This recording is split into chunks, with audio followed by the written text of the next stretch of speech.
Hi everyone and welcome back to Upfront with Jane. I'm delighted to be joined by Fiona Bradley today, who is a freelancer in the marketing space, been shortlisted for numerous awards, has been freelancing for over 2 years and is now in the process of looking at going limited. So obviously freelancers are a massive part of our industry. So absolute pleasure to be joined by you today, Fiona. Thank you for coming on board. Thank you for having me. Yeah, absolutely. So bit of an intro, but perhaps you'd like to give a bit of an overview, introduce yourself in your own words, and tell me about how you've got to where you are today. Yeah, sure. So I run a digital marketing business, FB Comms and Leeds City Centre. And previously, I kind of did a marketing degree, did the usual kind of agency route, was in a bit of an old school agency, and then went to the digital agency, quite frankly, because that's where all the suppliers said they had budget for. So I thought, I need to get a kind of slice of that pie, and then spent a year at the agency. And, it was kind of small. There wasn't room to progress. And I kind of fell into freelancing totally by accident. I was just looking for another role, a bit of progression. My old boss said to me, he's got this client, but it's easier for them to hire contractors. So I set up as self-employed. That was 3 days before the first lockdown. Oh. And then kind of everything fell through. They lost all their budget. And I thought, well, I'm set up as self-employed. So why not go through my phone book, put some feelers out for freelance clients? And so many small businesses need to get online in that time. Like the demand for it just absolutely blew up, and that was 2 years ago. And kind of I didn't look back. Now I'm working in a network of, there's kind of 8 of us freelancers. It's almost like an agency model with freelance workers, and kind of now gone limited and bringing on my first full-time employee. So we'll be working kind of freelance style with our clients. We want that one-to-one service and those freelance fees without the agency kind of getting lost in the pipeline, like kind of experienced at my previous agency. So what's your skill set personally? So when you started taking clients on, at a scary time, world lockdown, and you just decided to go it alone. So what's your niche? How do you help businesses? My area is marketing strategy. It's all online, mainly content creation, whether that's on LinkedIn, personal branding off directors' accounts to get in front of the right customers, emails, blogs, dabble in a bit of website development, but that's mainly kind of some of the freelancers that I work with. I can do a bit of design, I can do a bit of PR, but quite frankly, it's better to pull someone in that can do that. I'm not going to kind of pretend I'm superwoman that I can do absolutely everything, but I know a guy who probably could. Yeah. For that, yeah. And whilst it's a scary time to have started when the world's locked down, do you feel in some respects it became more acceptable though to be freelance, because so many people are almost forced into, you'd made the decision, but a lot of people were forced into that at that time?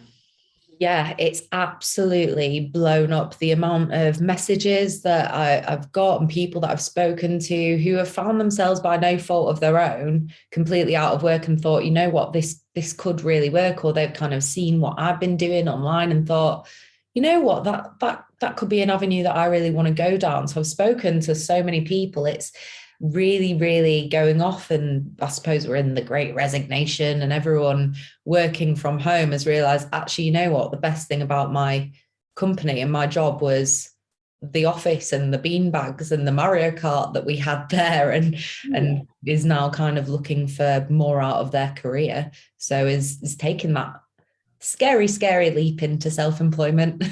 Yeah. But having been there and done it and started an agency, I know when we started, so there was 2 of us that started Entyce, but one of our main sort of what we felt was our main thing that held us back was we didn't have an office straight away. We were working from home, whereas I think if we would have started our business now, that really wouldn't have mattered as much, because actually you could be talking to somebody from a massive corporation, you could be a tiny freelancer, and actually so many people have got their background set up, they're at home. So that provides an opportunity, really. Exactly. I mean, I started in this room. I've got a co-working space now, which is been an absolute savior for kind of splitting up home and work. But I mean, I spent the first 18 months in here. Absolutely. So freelancers, I mean, they are integral, I'd say, to a lot of businesses. And do you feel that you build up sort of a rapport with other agency side, or are you mainly working directly with clients? Is it a mixture for you? It is a mixture, and some people might say, oh, all agencies, aren't they your competition? I'm saying absolutely not, because they don't need a lot of companies don't need someone full time to just help them with a bit of strategy or plug some of the gaps while they're kind of in between employees, or just someone to do some engagement off the accounts for them, or run a few simple ads that don't need someone full time. So it plugs that gap without all the cost and risk of taking on a full-time employee. So it is a split between direct clients and agencies. Yeah. And I know from being there personally, when you get a great freelancer contractor in whatever remit of the offering that you've got, you hold on to them with dear life and you treat them well, because they're worth a lot to you. They are an extension of your team. Yeah. So when did you get into marketing? What was life like for you growing up then? Did you know from early age that marketing was where you wanted to be? Oh no, I wanted to be on stage when I was little. You couldn't pull me off. I cannot carry a tune, but my parents used to hear it all the time. I did like stage school and all that fun stuff. And then decided that I wanted to be a vet after watching hours of Super Vet. But to be completely honest, I failed my A levels quite tragically and went through clearing because I just wanted to go to uni. I didn't care what I did. My mum told me that the marketing team at her work are always the ones that are having the most fun. So I thought, yeah, you know what, I could do that, knowing nothing about it. Went to uni and I was like, actually, this is so interesting. I love brands. I love the psychology of it. And it just made sense to carry that on and go into agencies. So I suppose that was kind of how you got into it, fell into it. I mean, you don't know, do you, at that age? You just don't even know what careers are out there. Exactly. I didn't know this existed.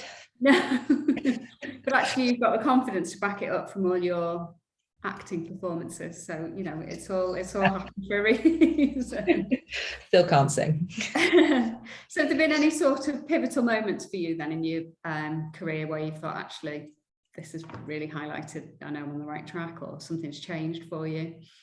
I think when I got my first job out of uni, it was probably a bit cocky of me to apply, to be honest. And it was one of those that needed kind of 4 years of experience, which I didn't have that. I only had kind of one placement year and went in and said, but this is how quickly I've shown that I can pick things up and grow. And I suppose they took a chance on me. So I was in this agency and thrown into the deep end and kind of won like their biggest ever contract with Coca-Cola, and like the director came in with a little bottle of Moët for me, and then we went to this big thing. We're all sat in Toronto at like the Air Miles headquarters, and I was like, this is madness. This was like only a few months in, and I just thought, wow, this is actually really cool. this isn't kind of sat in a hole writing emails that no one wants to read and spamming people. I was like, actually, this is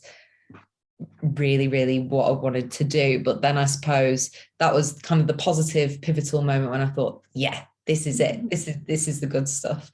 And then the kind of negative pivotal point was probably I hit myself in burnout pretty hard freelancing, because it's so easy when you think, oh, I could just take on one more client. But if I'm charging by the day, if I just did a few weekends because it's lockdown, I've got nothing better to do, and you can easily get kind of carried away with taking too much on. I wasn't asking for help, and I landed myself a nice little hospital trip with gastritis and palpitations just because I'd run myself into the ground and kind of learn the hard way. So I'm kind of open about my experiences to speak to any other freelancers or aspiring freelancers and business owners that it's all right to outsource, to get help, to have someone else to do your admin and scheduling. And, you can't do everything. And there's no point in taking extra hours to earn any extra money if you've got no free time to even enjoy it. Yeah, no, absolutely. I can totally sympathise with that. Having always been from the start two of us and then building a team around us, I think sometimes it's even just those when you do get that. And we've all had them, clients that can be more challenging than others, and it's holding your own and having that confidence and self-belief and knowing your own value. And it can be very difficult when you're working in isolation and everywhere's closed down every hour of the day you work in. It's to know how to come back and pick yourself up sometime. Well, I think it's realizing it's okay to rely on other people, Yeah. And bring that help in, and having those connections and people that I can then kind of outsource work to, or that can cover for me so I can take a week off without the work phone. It makes a huge difference, I think, to your mental health. And I guess it makes you selective over who you want to work with once you've found your space, if you like, and you know your value. You kind of think, is that somebody I want to work with? Do their values align? It's the same as being freelance as an agency, really, isn't it? You want to be selective and work on the rewarding ones. Not someone who rings you at, true story, 10:30 p.m. while I was out at a bar because they wanted me to reply to a tweet. Right. Yeah. That was when I got the work phone. Great move. Everyone should do it. Yeah, get your phone separate. So what kind of tips would you give to if somebody's listening to this or watching this and thinking, do you know what, I think I'm at a point in my career where I'd like to give freelance a go, I'd like to trial it. What kind of advice would you recommend? If you're not a professional at something, don't offer it as a service. I think it's just as important to have a to-do list as a to-not-do list. Yeah. It's easy to provide all the services, but if you're not an SEO or PPC professional, you don't need to offer that. You can stay within your remit, asking for help. It's okay to work with other freelancers. They're not your competition, because it's like agencies working together and freelancers working with agencies. Everyone does something slightly different for a slightly different type of client in a slightly different way. So it's okay to collaborate. But I think the biggest reason why freelancers fail is their failure to promote themselves. If they don't have that confidence in themselves to shout about their services and building their personal brand, it can easily get faded out. You can be the world's best graphic designer. You can be kind of smashing out absolutely incredible campaigns for the biggest names in the world, but if no one else knows about it, then you're not going to get any more work in.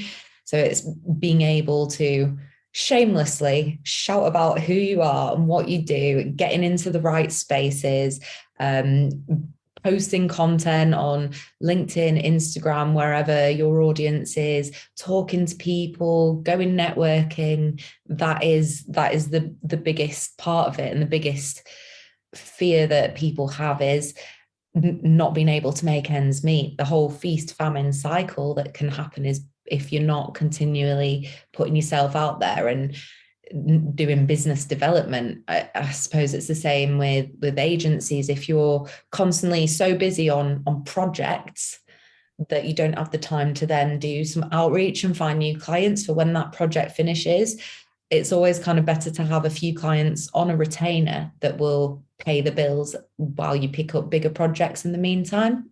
Yeah, which can be difficult when you're on your own, can't it? Because actually you just think, we'll take everything on, not worrying about what's coming next, and you don't want to leave it until you've got no work before you start to think about work. So it is getting the balance. I think you made a good point earlier as well about getting that support network as well, because if your skill set is writing content, you're a content writer, then maybe leave the invoicing side or the creating, chasing clients. If you can get that support, then it frees you up, doesn't it, to take on more work.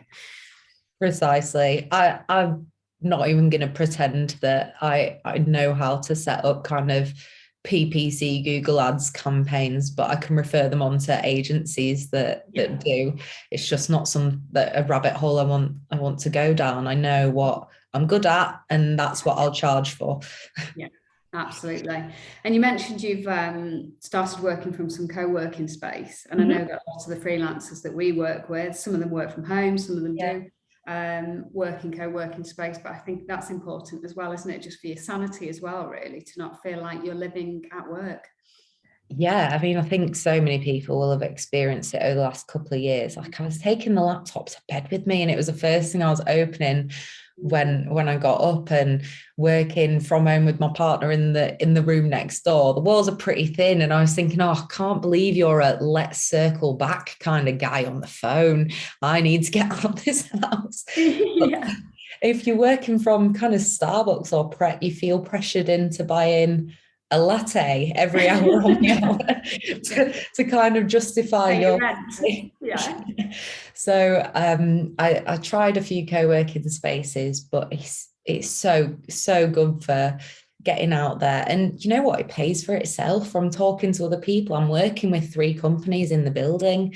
I can run events there, I can have client meetings there, and it means my company address isn't my house. And I really think that you should look into co-working spaces, or just kind of getting out the house. There's an app called Reef, and you can book in for free to venues that have Wi-Fi plug sockets, or that kind of thing. I do think it's very important. And then usually I can lock the laptop and the work phone in there, go home. Separation. Oh gosh, yeah, I think that's very important. I know it can be a huge expense to be seen, but I can assure you that it earns itself back twice over, just from the contacts and connections that I get from it. Yeah, and your sanity and all the rest of it. And I think, like you say, having that cut off, that switch off point, you've got to set those boundaries quite early on, haven't you? So I think if a client is contacting you at 10:30 in the evening and they know they'll get a response, then they'll continue to do that. Whereas actually, if you're shut off at that time, unless it's obviously a highly stressful emergency, which is unlikely to be, then you're creating healthy work-life balance then, aren't you, for everyone? Yeah, precisely. So what do you notice when you work? Well, I'll ask in particular with agencies, because that's where I'm coming at it from. What kind of injection of life do you think freelancers can bring? Just because obviously agencies like to have all aspects covered within the team, but we do bring in freelancers in certain areas, and we certainly see the benefit from it. What do you think having that balance brings to an agency? How do you think it strengthens their offering? I think working with freelancers is lower risk. It takes a lot less time to bring in a contractor, because they're already set up and go through the full interview process. And if you don't need someone full time, you can get a specialist. Yeah. So kind of my specialism would be content, someone else might be PR. You can get a really highly specialized individual. And if you don't want to be paying someone full time, where you can just have them kind of one day a week, they can be an outsourced member of your team. I think that it's also it can, in some respects, say, although a freelancer will be more expensive per day than an employee, you're saving on recruiters' fees, PAYE, national insurance, pension contributions, all that stuff. I appreciate also that having the freelancer one day a week, they have less kind of dedication and devotion to your organization. So it's kind of a toss up between what you want out of that role, and if you need them to be direct client facing, and when are they available for you, and things like that. I think one of the things we find with the contacts that we've built up in freelance, it's equally as important that they are good communicators, that they are reliable, that they you can absolutely put faith in them and trust them, as well as them being obviously good at what they do. And we found that we've had highly talented freelancers, but they can't necessarily commit to a deadline, or they don't answer the phone, or we've been given a timescale that doesn't work. So I think that, again, something else as well, isn't it, that freelancers need to be mindful of when they're looking at their schedule, being organised, as well as taking on work that you can do. Yeah, it goes both ways. I think, I've been ghosted by freelancers I've outsourced work to. There was a designer, and we were launching an app, and I sent so many awful messages, and then 2 days later the app had launched and I needed to find someone else really quickly. He's like, Fiona, I've just had a baby. I was like, well, you could have communicated that before. I think you need to be super open with your clients, and it really, really helps to set and allocate days.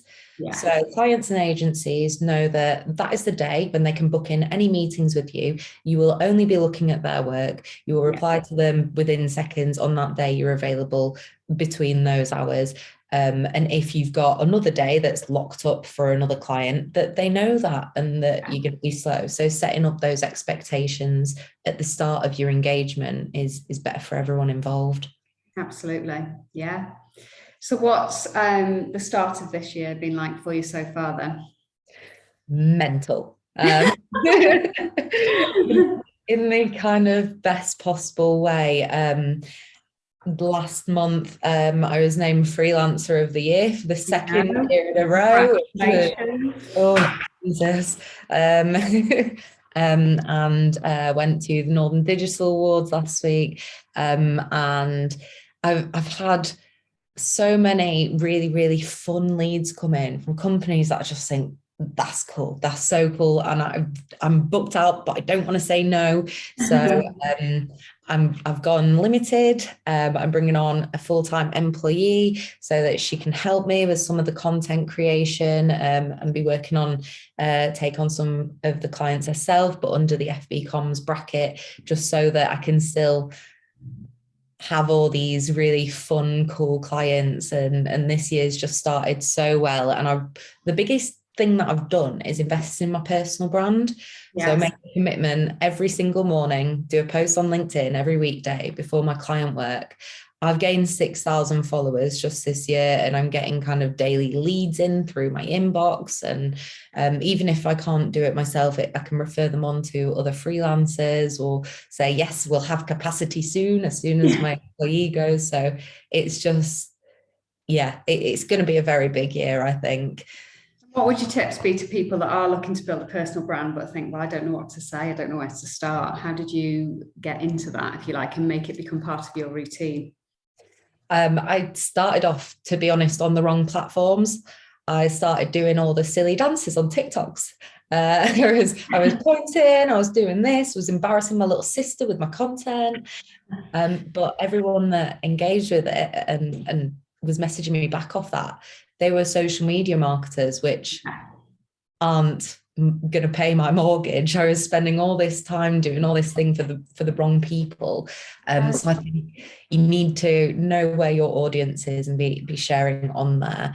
The first thing that you can do is to introduce yourself, your career journey, anything you've overcome. My post about failing my statistics A-level did so much better than any award announcement that I've ever done or client win or anything. People love to see a struggle story and the lesson out the back of that. And if you're too nervous to post, then start engaging with people, adding value to their posts, connecting with the right people, dropping messages, going networking, messaging people within your phone book and talking and catching up with people that you used to work with, because it's not all about kind of personal branding online, like offline. If you keep reminding people who you are and what you do, then word of mouth, so many referrals can kind of come in that way as well. So if you want to be known as an expert in your field, clearly define who you are and what you want to be known for,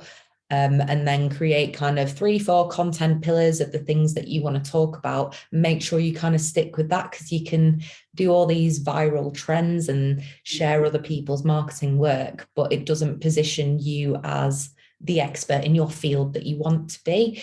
If you're kind of just sharing memes and stuff for the likes on LinkedIn, you're not going to be building, you're going to be building a brand as someone slightly funny to follow on the internet, not as a professional that people should contact for a specific service. Yeah, very good tips. No, really good, really. Yeah, no, well, interesting. And it's good to see that you're living it, breathing it, and it's working so well for you.